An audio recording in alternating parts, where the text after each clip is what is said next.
এবার আমরা জেনে নেব একটা ইম্পর্টেন্ট কনসেপ্ট অ্যাটমিসিটির ব্যাপারে। অ্যাটমিসিটিটা কি? অ্যাটমিসিটি অ্যাকচুয়ালি বলতে গেলে কোনো মলিকিউলের ভেতরে বা কোনো কম্পাউন্ডের ভেতরে কতগুলো নাম্বার অফ অ্যাটমস প্রেজেন্ট আছে, কতগুলো total number of atoms present আছে, তাকেই আমরা বলি অ্যাটমিসিটি। তো অ্যাটমিসিটির অ্যাকচুয়াল ডেফিনেশনটা কি বলবো দাদা? অ্যাটমিসিটির যে ডেফিনেশনটা বলবো সেটা হলো নাম্বার অফ অ্যাটমস।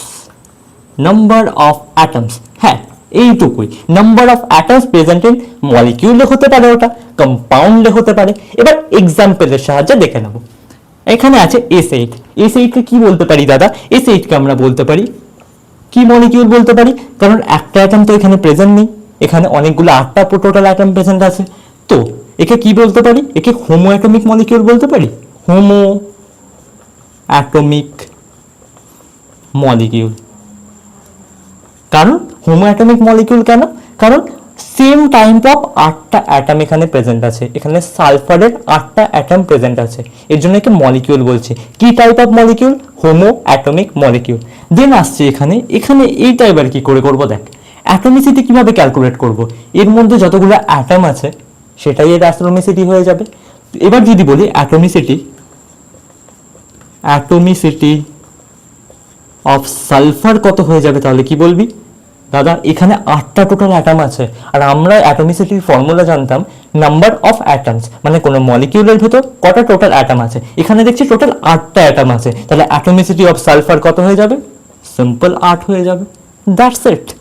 আরেকটা এক্সাম্পল H2SO4 সালফিউরিক অ্যাসিড। এটাকে কি বলবি? এখানে কি আছে আগে দেখে নি। এখানে 3 different type of atoms present আছে। 3 different type of atom present আছে। দাদা এগুলো কি কি? একটা আছে হাইড্রোজেন, একটা আছে সালফার, একটা আছে অক্সিজেন। এখানে যেরকম same type of atom present ছিল সালফার, বাট এখানে আমি দেখছি different type of atom present আছে। তাহলে একে হেটেরো অ্যাটমিক মলিকিউল বলতে পারি, কারণ 3টে ডিফারেন্ট টাইপ অফ অ্যাটম আছে। হ্যাঁ দাদা বলতে পারি। তাহলে একে কি বলবো? একে বলবো hetero atomic molecule. Hetero atomic molecule. এবার এর অ্যাটমিসিটি জিজ্ঞাসা করছি। এর টোটাল অ্যাটমিসিটিও হয়। এখন 3টে খণ্ডে আমি ভাগও করতে পারি। যেমন আমি যদি তোকে এখানে জিজ্ঞাসা করি অ্যাটমিসিটি অফ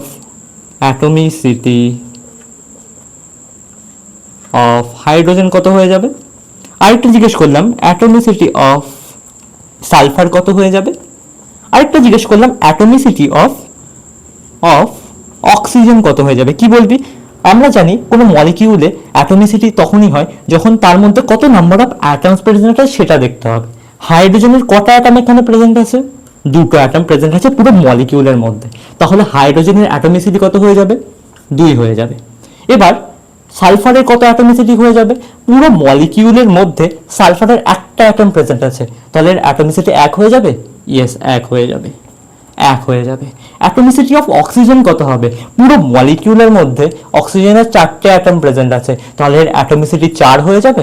হ্যাঁ দাদা 4 হয়ে যাবে। এখন তোদের কাছে একটা কোয়েশ্চেন রইল।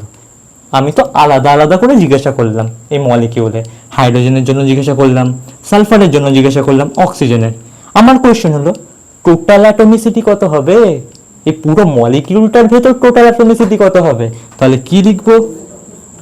টোটাল অ্যাটমিসিটি ইকুয়ালস টু কত হয়ে যাবে? 2 + 1 + 4 equals to 7।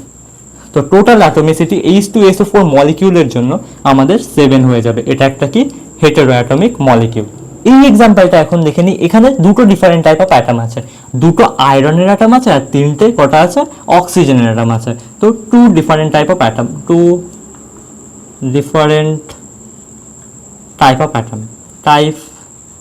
Of atom present আছে।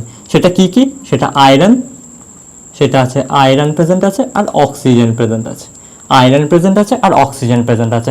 এখন আমার কোয়েশ্চেন হলো এখানে atomicity of iron and atomicity of oxygen কি হবে? তার আগে বল এটা কি হবে? এটা হেটেরো অ্যাটমিক না হোমো অ্যাটমিক? দাদা এটা নিশ্চয়ই হেটেরো অ্যাটমিক, কারণ 2টো ডিফারেন্ট টাইপ অফ অ্যাটম আছে না। আর আমরা জানতাম সেম টাইপ অফ অ্যাটম থাকলে ওটা হোমো অ্যাটমিক হয়, আর ডিফারেন্ট টাইপ অফ অ্যাটম থাকলে ওটা হেটেরো অ্যাটমিক মলিকিউল হয়। তো এখানে লিখে দেবো হেটেরো অ্যাটমিক মলিকিউল।